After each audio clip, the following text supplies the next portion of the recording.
Okay. Hi, everybody. Welcome to Nice Guy Deep Dive, where two nice guys just take a deeper look into topics that are interesting to us and things that we're thinking about and working on and experiencing. I'm Ben, and I'm Addy. Great. And I'm in New York City. And where are you, Addy? I'm in London. The power of the internet.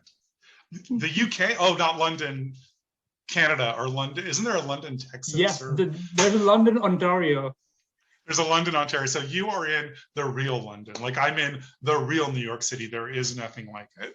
So anyway, so we're talking about the topic of vulnerability. And I guess I'm just curious, what was it about vulnerability? I mean, to be honest, I almost want to talk about what we were just talking about, because when somebody shares something like that, there is a level of vulnerability to what we're talking about. Are you comfortable talking about that or not? If not, that's totally cool. I'm comfortable talking about it. I think I'll just like touch on what I'm going through. Yeah, let me kind of set the scene. So we're talking about vulnerability, and in our pre-talk before the thing, Addy found out some news about his grandmother and who lives in India, and he'll share that with us. But I think what struck me most about it was that in order to share things like this, you have a level of vulnerability. You open yourself, right? Yeah. And not knowing what the response can be. So Addy, tell us what's happening and maybe how you feel about exposing yourself like that. Yeah, so I found out a couple of days ago that my grandmom living in Mumbai, she's 89. She just tested positive for coronavirus. So it's just very, very sad to hear that. And I mean, she's in the hospital right now. They've luckily, because the situation in India is pretty crazy, and they're not finding beds to actually get people in hospitals. So they were lucky enough to find a bed for her, and she's actually like now and actually it's the beginning, so it's only been 2 days. The actual obviously the virus will ramp up over the next few days, and I'll see how she's doing. So yeah, just been talking to folks back home.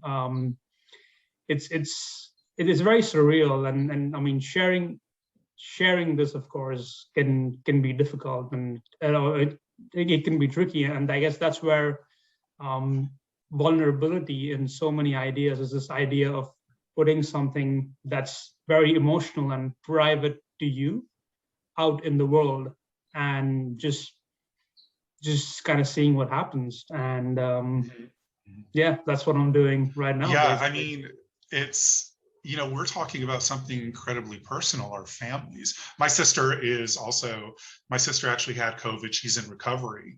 But still, there's a lot of physical deficits. There's some mental deficits. The recovery is very hard. And so Addy and I are friends. So we're talking about this like we're friends. But what about vulnerability in the workplace, or vulnerability in something that is not friendship?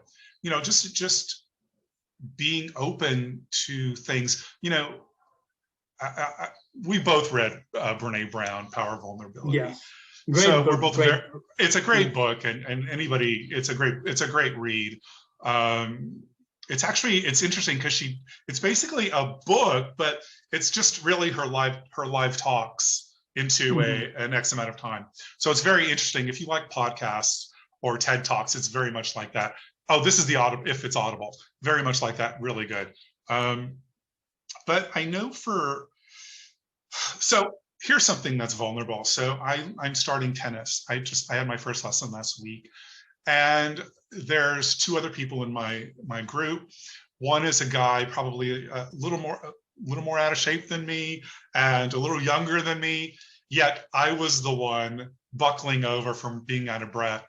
And part of me was like, holy shit, do I let these guys know how out of shape I'm at?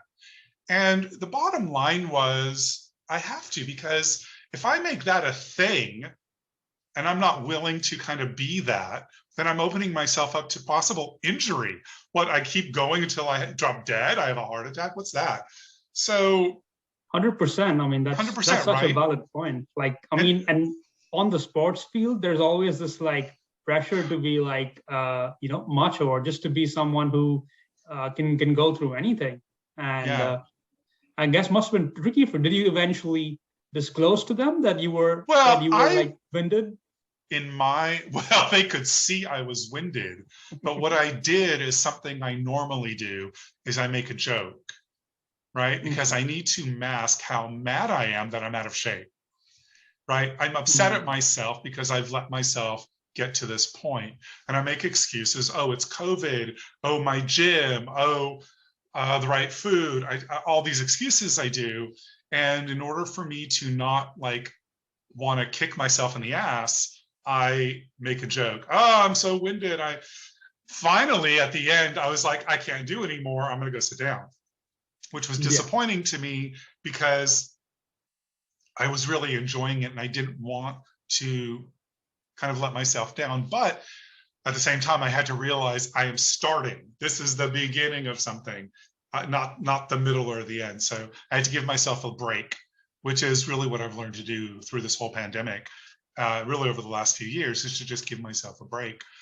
But um, Yeah. yeah, Yeah. so I mean, it's so interesting. Like the first thing when you said that you had to give yourself a break, and the one thing about vulnerability is that at some point it's actually about self care and self love when you're actually admitting your limitations, and you're like, hey, I can't do this, or maybe I need help, or something like that, because hey, we're all just human. We can't like mhm. solve everything. So in that sense, it's almost like self love. 100%. I mean, it really comes down, saying what you need is being vulnerable. It's opening yourself up because, there's two answers. There's like, when you ask a question, there's two answers. There's yes or no. I mean, Yeah. there's really, it's very binary in that sense. And we're set, some of us, well, some of us can be so afraid of asking because we're worried about the answer. But all that does is, that doesn't help anybody. It assumes that that person won't understand or won't care or won't help, and it doesn't allow you to state your needs, and it can really be devastating in a relationship, in a workplace environment, in a doctor's office. I mean, there can be Yeah. big consequences to not letting yourself be open and free, letting yourself be vulnerable in probably the most, I can't imagine, well, I can't imagine that it's really horrible if you're in a situation with a doctor, for example, and you're not saying what you need to say. Oh yeah. I'll say this: there was an incident this summer where, long story short, I went in. I had some problems with my ears. And one of the things they wanted to do was take an MRI of my brain. My ears were fine, but they found something called the something cyst on the back of my brain, which is Yeah, we basically spoke like, about this, correct? I right, remember. basically like a huge Yeah. cyst on the back of my brain. And the doctor said, I want you to see a neurologist. This was my answer to that, because we went from my ear to my brain and seeing a neurologist. So the first call was just me and the neurologist. She looked at my scan, she did some things, and she goes, I really don't think this is an issue. I think, but I want you to talk to a neurosurgeon. Mhm. I'm thinking, and I didn't ask her though. I didn't ask her because I was in shock that, wait, you don't see anything wrong and yet you want me to. And it's really, everybody's just trying to cover their tail, which I completely understand. But for this one, I told my best friend Marilyn, and for this one, she said, I'd like to be there with you. And I'm like, why? And she said, because you're not going to hear a thing he says, because Yeah. that's what happens when you're alone in a stressful situation. Yeah. So I, I she was there and she asked questions I never would have thought of. Now everything is fine. I just have to get a yearly MRI. It's not even a big deal. This has probably been growing for 1,000 years, all that kind of shit. But the point is I was willing to put myself in a situation because I wasn't going to ask for help. Yeah, and I remember this because I remember actually sending a WhatsApp like, "Hey, how did it go?" Or like, Right? "Hey, what did the Yeah. doctor say?" And then when we spoke about it, you actually told me this is what happened. And I mean, though you didn't actually share like the actual shock that you actually Mhm. felt, but I could sense that in the background, like when you were thinking, Oh, there was much yeah. more to it. There was like a lot more Well, that was you're deeper, and it's absolutely, just like a big, big it, thought it was a process big going on. deal. It really was. It was a big deal. And really, it was, my sister Randy, who's she's in the rehab facility now. She was actually the first person I called, not my mom. I called her. And I called her because I know she will have a very attitude. She'll be like, let's figure this out, as opposed to like freaking out, right? Yeah. Because my question was, do I tell my mom and my other sister before I go to the appointment? Right. And she Hmm. was like, I would recommend you doing that. And I'm glad she did, because it took a big weight off of me. Because when you're in this situation, you can't really be concerned about other people. You kind of have to Yeah. focus on yourself. And that's what I did, and that was great advice. But I did tell my mom, and everybody was fine. And they how are you? They called me before and after. I called them as soon as. But it's very difficult to be vulnerable when something Yeah. like this happens. I mean, for me personally, I tend to want to get back into my shell. That's kind of a safe place for me. It's not very, it's not as easy in a sense, especially on the big issues, to ask for help. I've grown a lot since then. It's a lot more easy, but it was a total learning process for that. Yeah. No, that's a great point. And actually, there's an interesting theme in my mind of something like of actually the idea of isolation during vulnerability. Because when you're having all these thoughts and all these like things that are weighing on your mind, and if you don't talk about it, if you don't share it, essentially that isolation can drive people Yeah, to almost addictive behaviors. And sure. that's one of the things that I actually thought was like, wow, I've seen trends in people I know personally, and I've heard stories about that, and that in the long term, because it might seem like you're hiding your vulnerability for a little bit, but when that's over time, that's actually compounded to like just this big, I this agree. big life issue. Things like that do compound. They really do. It's never really just one thing. I mean, it's something that's been one thing, but over many, many weeks, months, years to get us to where we are today. So my hesitancy to talk to somebody about my doctor appointment didn't just happen in that moment. It's been over years, and I look back and I go, this is kind of what I do when I'm at the doctor's office, or what I did, I should say. This is what I did, right? I Yeah. grew up, I mean, I don't really want to get into doctors, but my question to you is, have you experienced that kind of, it's so funny, Ali. I mean, Addie, I think we have another topic, which is really about shame. Oh yeah, And that's a whole I mean, that's separate, like a it's a whole other huge separate topic. topic, but Yeah. it's really, why don't you say things to people? Why don't you ask for what you need? I bet shame plays a part in that, right? So, I mean, I don't want to get into that. That's like a whole other podcast, I think. True, But tell true. me, I'm really kind of curious, I mean, it's funny from my point of view, you kind of got it together in many, Hmm. many ways. I mean, you date, you meet people, right? And a lot of different apps. You're okay to like put yourself out there, and Yeah. which is to be vulnerable, because you're putting yourself out there. I'm curious though, when you put yourself out there and you're actually with that person, are you vulnerable, or are you more cautious? Because it's one thing to click, click, click on a keyboard or type on a phone, but when you meet face to face with somebody, it's different. Oh yeah, 100%, 100%. I mean, that's a very interesting topic because I think, especially with considering COVID and how you go from, let's say, talking to someone on an app to the actual process of meeting up. Now there are actually so many different layers to that. There's like the video call. There's like all these like okay, Mhm. or have you been vaccinated? All that kind of stuff that goes into it. And from my experience, what I found is that it's really very, very dependent on the person as to how vulnerable you can be. Because like sometimes I would meet someone and I'd be like, no, I don't think this person has that. It's called holding space. And I believe we have a friend, Dan. Shout out to Dan if he's watching. Yeah. He always uses the term holding space. And if someone can actually hold space for what you're about to put out there, that's when you know is the right time or the right person to share something with. And yeah, for me, it's not been that hard. There are actually people like I think if you choose the right person, or at least you have the right similar mindset, you can share something like that. But I would say it's better to be cautious at the beginning before you get into a much deeper conversation, because that can trigger emotions in so many different areas. Yeah, I think that's where I kind of fall short in a sense, is that once I get ready to meet the person I've been chatting with, I feel like I just kind of want to go in there and be me and be my authentic self. And that might mean talking about my business or talking about my family. There are things I will not talk about on a first date,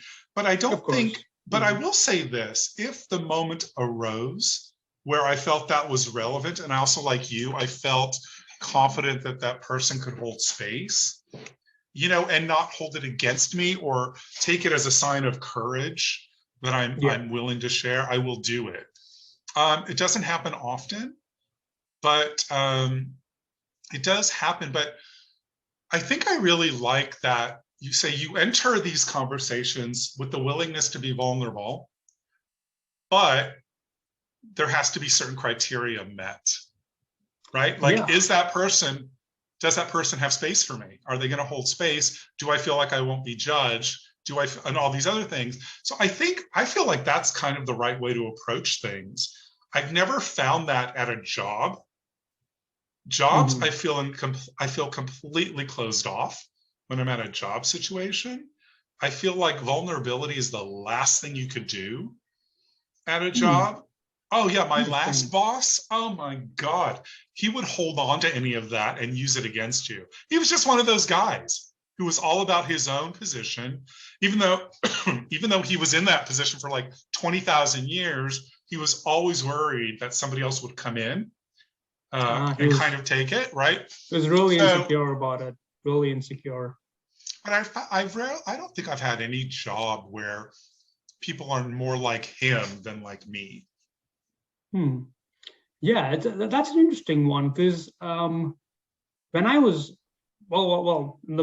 I'm now like, 30, I'll be 34 in July, I'm 33. Oh my God. But when I was like, let's say 20, 25, right? And at that point when I was working, I had a very similar mindset that, oh, you can never show that you don't know something.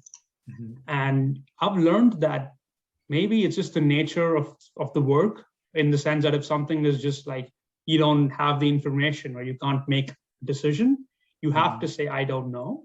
And I have become very confident in saying, when I say confident, I mean I've become very comfortable in saying it. Like I don't feel bad. There have been interviews where I've said, I don't know. And the interviewer has actually been much more helpful than actually, scolding or reprimanding you. And I feel like it's still hard. Actually, every time you say, I don't know at work, it is difficult. Like it is definitely much more difficult than saying it to a friend or a family member, 100%. But I feel things are changing and now it's being more accepted. So I'm just curious. This is one of your questions, which I think is a really good one right now, because we're talking about vulnerability in a more personal setting versus a more professional setting, so to speak. And is how do you view vulnerability, a strength or a weakness? And I'll say for me that, man, I mean, intellectually, it's a strength, but in the real world, I don't think it's viewed like that. I think it's I just don't. I think, and maybe, I mean, I'm a bit older than you, but I mean, with my own business, it's a total strength. I need people to be honest with me and to tell me when they don't know, because that'll cost me money. somebody doesn't know how to do something, I want them to tell me because I'm paying for this, right? Of course, But of course. in different situations that are more corporate, yeah, I don't know. I mean, people, it's like when people talk, oh, we're like a family. I literally want to punch them in the face. I said, we are not family. Stop it. Family can literally say things to each other and be mean and be kind, but man, business, it's more about how to get over on something, how to get over on somebody. At least that's been my experience. Yeah, So, I I mean, mean that. so Go ahead. weakness or strength, what do you think? Yeah, it's context, right? It's about the context, and I feel that at work, I've felt this, that the exact example that you said of like viewing it your own business is like, okay, if someone tells me that I can't do this, I can make contingency plans, or I can do other things like, you know, offset that. And I feel when I think of my boss and how my boss tasks will be in his own head, and if he's like, oh, if Addy can do something, then I'll have to figure it out. And I'm like, okay, maybe I should think from his perspective. And I try to like do it that way. So I think it's a strength more than a weakness. But I would say this: you have to choose the times very carefully when you do that, because part of it is business essentially, and like a hierarchical work structure, like which is what I'm in. It's very like dog eats dog kind of world, essentially, which is 100%. So if you do share something like that, there are going to be lots of people that are going to use that against you to put you down, or like maybe if that keeps a recurring theme, you might not get a promotion because of it. So there's many layers to it. Let me ask you this though. When you tell your boss you can't do something, do you tell him why you can't do it? Because to me, that's the vulnerability. Admitting you don't know, you're not educated in that sense, nothing, you know what I mean? Or you're not feeling well, or something is the why part of it, as opposed to I just can't do it and let him fill in the blanks. How do you approach that? Yeah. So part of it is like, it depends on how much your boss is a details guy, right? Because some bosses have like a very like busy schedule, or they're very much like a big picture kind of guy. And essentially for them, it's like, okay, can you do this or can you not do this? And if you say yes or no, he's like, okay, I know how to proceed. But there are some bosses who are like, well, I want to know the details. And what I've found is that bosses who were doing similar kind of work that I'm doing now and who kind of progressed, they'll have more of like a details approach. But if a boss has been like had a very different path to mine, or in the sense they've been like working in a different business and they moved over to where I'm at or something like that, they're very like, okay, we need like an answer, yes or no. And I think that's basically it. So it kind of. Let me ask you this though. I'm curious though. So you'll only tell him the why if he asks? Because if he says, "Can you do this?" and you say, "No, I can't," he says, "Fine," and he moves on. Is that what you're talking about? Or is he going to say to you, "Wait a minute, why can't you do that?" I mean, as if you should know how to do that, right? Yes, exactly. And that reaction is very key. That reaction of like, oh, why not? Or like, oh, why not? Right?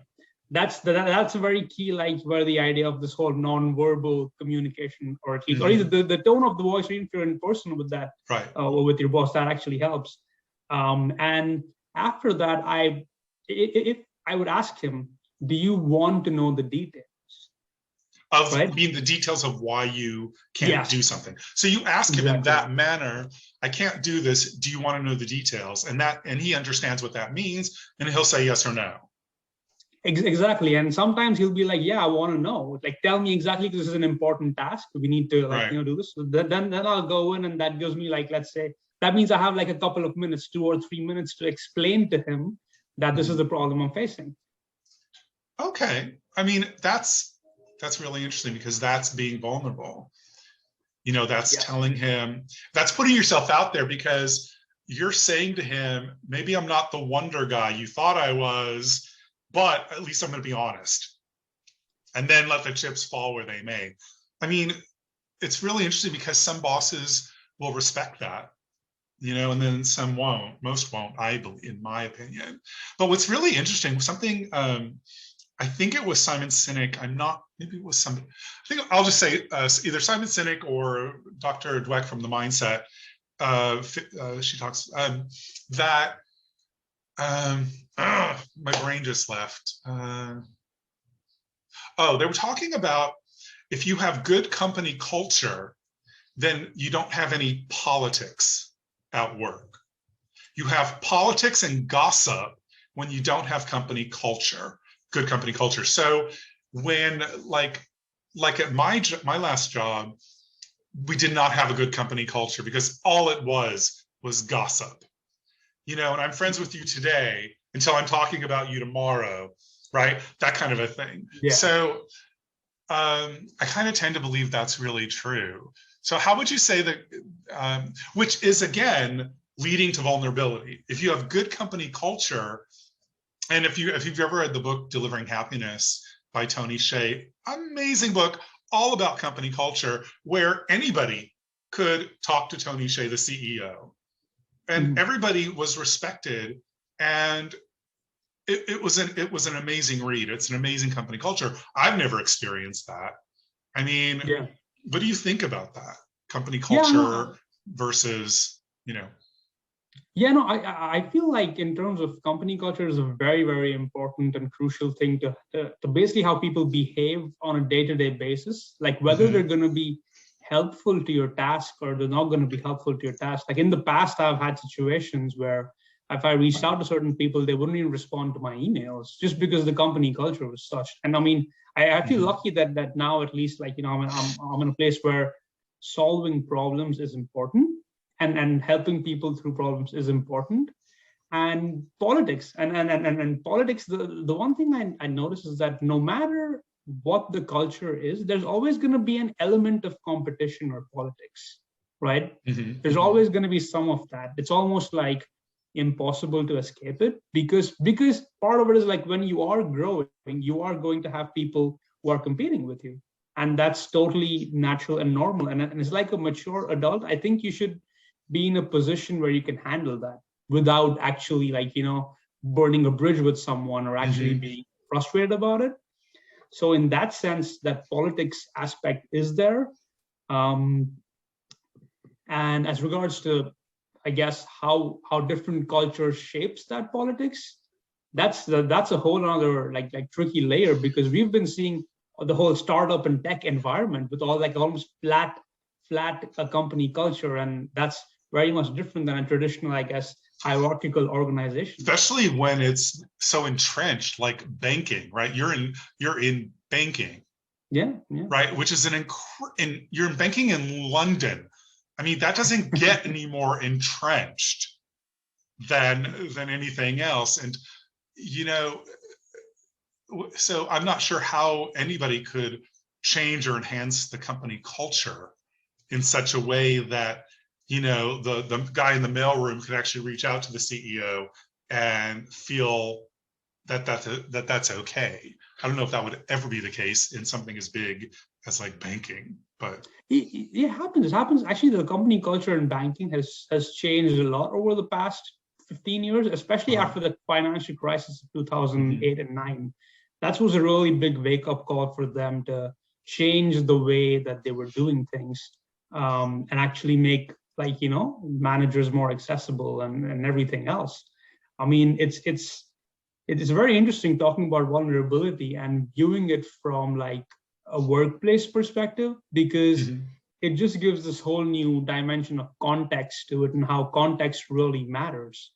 And yeah, it's a very, very nuanced discussion, and there's going to be so many schools of thought about this. And LinkedIn, if you look at LinkedIn, there are like about so many inspirational posts about like vulnerability, talking to your boss, and like how you share things, and like that's where the idea of soft skills and communication and all these things is very, very crucial to learn. Let's just we'll do this last question, kind of bring it to a close. But Accepting and giving feedback to and from friends and family brings us closer to accepting vulnerability as a regular part of life. Now that's really interesting, but are you talking about unsolicited feedback and advice? Or are you talking about me saying, Addie, what do you think about A, B, and C? What are you talking about when you say things like you say that? Yeah, because it's usually, if it's asked for, that's when it's better to, like, to take that feedback in the right context. Unsolicited feedback, in some sense, can have a significantly negative reaction, right? Especially if there are underlying difficulties with your friend or with someone, a member of your family. Right. So in that case, it can be tricky. Well, the reason why I think family and friends are a good sounding board is that they kind of know, in some ways, your strengths and weakness, depending on the relationships that you have with them, of course. But if you are close to someone and if you respect them, so again, like the whole dating analogy, if it's someone who you actually can hold space for you, right? Or you are in that person, because some friends can't hold space for me, and I'm like, hey, like, there's absolutely no point in me sharing this with you. And we've talked about this before. We've talked about people, like, we're like, yeah, I'm talking to this person, I want a conversation for like 30 minutes, and I'm like, okay, I don't agree with what this person is saying. You're not even part of the conversation, right? You're in a conversation where you're not even part of it. Yeah. So I guess what my thing is about this question is that I think family and friends are in a different category for feedback and, say, feedback and reflection, or feedback and advice. I think they're going to give it willing or not, because they're family. It's like my mother has no problem giving me advice. Right, she just does it. I guess what I'm talking about is the unsolicited advice from people outside of that sphere. I know a lot of people who have a lot of things to say about a lot of things. And I always look at them, I always attach the thing about, I get that they're talking, but do they do things? Right? So I like advice and I like feedback, but I like them from people who do things. People who have at least some experience, they can relate to what I'm talking about. And I'm willing to be vulnerable and to listen, because I know I don't know things. I know, they say, I know what I don't know. I don't know a lot of stuff. If I'm the smartest person in the room, I'm in the wrong room, right? You've heard that. So that's kind of how I think. So I was curious about the question, because it said friends and family. To me, that's a totally different basket than like the rest of the world. Yeah, no, that's a good point, and I didn't think of it that way, in the sense, like, because my thought was like, okay, if they know you well, then they probably know, like, what things you might possibly need to hear in that situation. So that's a very good point. And yes, speaking the same thing, obviously my parents would also give me advice, and without me asking for it, because that's just something that's very natural to them, right? And that's what parents do.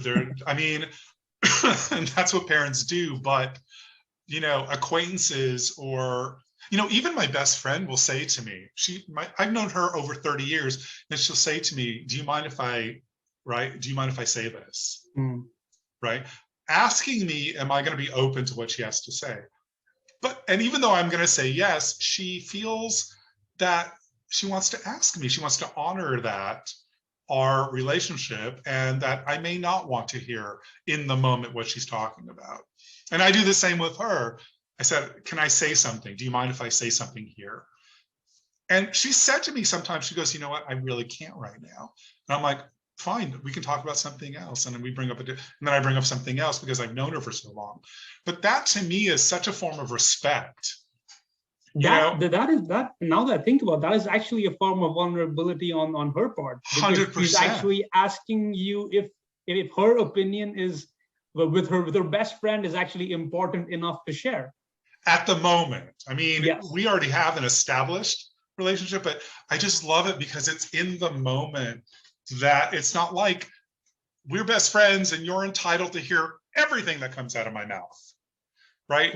That's not this relationship, where my family is more like, you have to listen to what I say because I'm your brother or your sister or your mom or your dad, right? It's Yeah, a little bit. it's interesting. She's actually not taking the relationship for granted. She's actually, Oh, not at it's a all. very big point for someone like a Yeah, best friend. yeah. Honestly, that's a great way to put it. Um, But and Mm. it's funny because even when you don't, if you, because I think maybe that's where it is. People who take relationships for granted tend to assume a lot of stuff. Like they just assume you're interested in what they have to Yeah. talk about. When it's really more often than not, it's really not interesting, at least to you. I don't know. I kind of want to see how can we end the talk about vulnerability? How can we kind of put a bow tie on it? I mean, I do recommend reading Power of Vulnerability. I do think it's great. Yes. I do think it's a good idea to maybe, The yeah. the next one, Daring Greatly by Brene Oh, Brown, I'm is an reading it. amazing book I'm as reading well. it now. Yeah, I'm reading it now. It's also a very good book. Again, the same themes. I mean, that's kind of her. It's like the same themes, just with a little bit different twist to it. I do like Daring Greatly because I feel like with Beanie Sleeper, I've kind of been doing that. I've kind of Mhm. been daring greatly and that at Yeah. least, not patting myself on the back, but kind of acknowledging that it isn't easy bringing a business to life, birthing a new idea, right? And that is vulnerable. That is totally opening your belly up and saying, "Here I am," right? It is very much like that. And it's this idea of like when someone says it's just business, it's not personal, but business is actually one of the most personal Oh things my you can God. do. So Or I when don't know where people that comes say from. that, I kind of want to go, "Are you kidding me?" Or it's like when people say I'm brutally honest, I want to just smack them. Because why do you have to be brutal with your honesty? And why do you think people are entitled to hearing your honesty? When I see that, especially on a dating app, and you know what I'm talking about, people will put that in their description as if it's a thing, as if, oh my God, he or she is brutally honest. I want to meet that person. I'm like, I want to run the other way as fast as I can when I see stuff like that. Let's wrap it up there, if you don't mind. I think that's a great place to kind of end it. But let me just say this. Let me give a big shout out to anybody who's listening. Let me give a big shout out to my friend Addie for taking this deep dive with me, because we're nice guys and taking a deep dive. And so we're going to be we have a YouTube channel, right? Is it the Nice Guy Deep Dive YouTube channel? It is Nice Guy Deep Dive. You can subscribe, like, comment. And we'll put a link at the bottom of this. And we'll also be on Spotify. We might be on a few others by now, but we're going to be on Spotify probably in the next 2 hours once I get all this done. And next week, I'm not sure what the topic is, but please feel free to join us. We'll get our Instagram going. We're so new at this. So we'll get all that stuff going. So for the, half a person who may be listening, thank you so much. And bye from New York and bye from London. London, England. London, UK. London, UK. Yes. London, England. All right. So bye, everybody. And I'll stop now. Cheers.